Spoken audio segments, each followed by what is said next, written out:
Cancer treatment ഒരിക്കലും cancer വന്നു അല്ലെ ട്രീറ്റ്മെൻറ്റ് കഴിഞ്ഞു ഓർ ക്യാൻസർ ട്രീറ്റ്മെൻറ്റിൽ ഇരിക്കുന്ന പേഷ്യൻ്റ് അവർ ഡയബറ്റിക് ആണെങ്കിലും അല്ലെങ്കിലും അവരുടെ ഇൻസുലിൻ ലെവൽ ഏറ്റവും കുറച്ച് നിർത്താനാണ് നമ്മൾ നോക്കേണ്ടത്.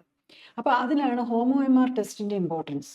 ഹോമോ എം ആർ ടെസ്റ്റിൽ <1 ആയിരിക്കുകയാണെങ്കിൽ കീമോതെറാപ്പി എടുത്തുകൊണ്ടിരിക്കുമ്പോഴും ഇൻസുലിൻ ലെവൽ കൂടുകയാണെങ്കിൽ നമ്മൾ ആ ഡ്രഗ് റെസിസ്റ്റൻസ് ഉണ്ടാക്കും.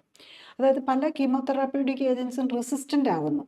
അതുകൊണ്ടാണല്ലോ പലപ്പോഴും പിന്നെയും ഒന്ന് ക്യാൻസർ വരും, വീണ്ടും വരുന്നു, അല്ലെ കീമോതെറാപ്പി എടുക്കുമ്പോൾ തന്നെ പലർക്കും ഈ ഡയബറ്റിക് പേഷ്യൻസിന് പലർക്കും ഈ കീമോതെറാപ്പിയും ഈ ഡയബറ്റീസിൻ്റെ ഇൻസുലിനും ഇതെല്ലാം കൂടെ പല പേഷ്യൻസും അങ്ങനെയാണല്ലോ. ഇൻസുലിൻ ക്യാൻസറിനെ വളർത്തുന്നതാണ്. അപ്പോൾ നമ്മൾ ഒരു സൈഡിൽ കൂടി കീമോതെറാപ്പി കൊടുക്കും, മറ്റേ സൈഡിൽ കൂടി ഇൻസുലിൻ ഇഞ്ചക്ഷനും കൂടി എടുത്തുകൊണ്ടിരിക്കുകയാണ്. അപ്പോൾ അത് ശരിക്കും അൺസയൻറ്റിഫിക് ആണ്. ഇൻസുലിൻ ടൈപ്പ് 2 ഡയബറ്റിക് പേഷ്യൻസിന് ഇൻസുലിൻ എടുക്കുന്നതും അതുപോലെ ഇൻസുലിൻ്റെ അളവ് കൂട്ടിക്കൊണ്ട് ഷുഗർ കൺട്രോൾ ചെയ്യാൻ നോക്കുന്നതും. ഷുഗർ അല്ല ഇവിടുത്തെ, ഷുഗർ ഒരു പ്രോബ്ലം തന്നെ. ഷുഗർ നമ്മളുടെ ബോഡിയിൽ ആവശ്യത്തിൽ കൂടുന്നത് ദോഷം തന്നെ ചെയ്യും. പക്ഷേ ആ ഷുഗറിനെ കൺട്രോൾ ചെയ്യാൻ വേണ്ടിയിട്ട് ഇൻസുലിൻ എടുക്കുന്നത് അതിനേക്കാളും ദോഷമാണെന്നുള്ളതാണ് നമ്മളുടെ ഇപ്പോഴത്തെ ലേറ്റസ്റ്റ് റിസർച്ച് കാണിക്കുന്നത്.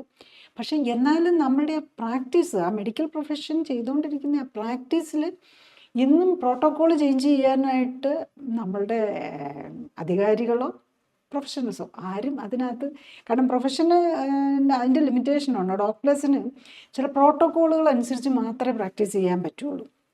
ഈ പ്രോട്ടോക്കോൾ സെറ്റ് ചെയ്യുന്നത് പലപ്പോഴും ഫാർമസ്യൂട്ടിക്കൽ കമ്പനീസും അതുപോലെയുള്ള അസോസിയേഷൻസ് അങ്ങനത്തെ കാര്യങ്ങളാണ് വരുന്നത്. അപ്പോൾ അവിടെ പല പല ഇൻട്രസ്റ്റുകളും വരുന്നത് കൊണ്ടാവാം. പിന്നെ അധികാരികൾക്ക് അല്ലെങ്കിൽ ഗവൺമെൻറ്റിന് അതിലേക്ക് അങ്ങനെ ശ്രദ്ധിക്കാനും പലപ്പോഴും പറ്റുകയല്ലോ. അതുകൊണ്ടാവാം ശരിക്കും ഈ ഇൻസുലിൻ ഇഞ്ചക്ഷൻ എടുക്കുന്നതും അതുപോലെ ഇൻസുലിൻ്റെ അളവ് കൂട്ടിക്കൊണ്ട് നമ്മളുടെ ഷുഗറിനെ കൺട്രോൾ ചെയ്യുന്നതാണ് ഇന്നുള്ള ഡയബറ്റിക് മെഡിക്കേഷനിൽ ഒരു 90%. ഇതെല്ലാം നമുക്ക് ക്യാൻസർ പേഷ്യൻസിന് ക്യാൻസറോജനിക് ആകുകയാണ്. ക്യാൻസർ സെല്ലുകൾക്ക് വളവിട്ട് കൊടുക്കുന്നത് പോലെ അതിനെ പ്രൊമോട്ട് ചെയ്യുന്നത് പോലെയാണ് വരുന്നത്. അത് എല്ലാ ക്യാൻസർ പേഷ്യൻസും മനസ്സിലാക്കണം, ഡയബറ്റിക് ആയിട്ടുള്ളവരും ഡയബറ്റിക് അല്ലാത്തവരും. അവിടെയാണ് ഈ ഹോമോ എം ആർ ടെസ്റ്റിൻ്റെയൊക്കെ ഇമ്പോർട്ടൻസ് വരുന്നത്. അത് ബിലോ 1 ആക്കി നിർത്താൻ കീമോതെറാപ്പിയിലുള്ളവരും ഓർ ക്യാൻസർ ട്രീറ്റ്മെൻറ്റ് എടുത്തിരിക്കുന്നവരും അതുപോലെ തന്നെ അല്ലാത്ത ട്രീറ്റ്മെൻറ്റ് കഴിഞ്ഞിരിക്കുന്നവരും, കാരണം ഒരു റെക്കറൻസ് വരാനുള്ള സാധ്യത കുറയ്ക്കാനായിട്ട് അതും കൂടെ എല്ലാ പേഷ്യൻസിനും മനസ്സിലാക്കേണ്ട കാര്യമാണ്. കൂടുതൽ അറിയാൻ ലിങ്ക് ക്ലിക്ക് ചെയ്യുക. കൂടുതൽ വീഡിയോകൾക്കായി സബ്സ്ക്രൈബ് ബട്ടൺ അമർത്തുക.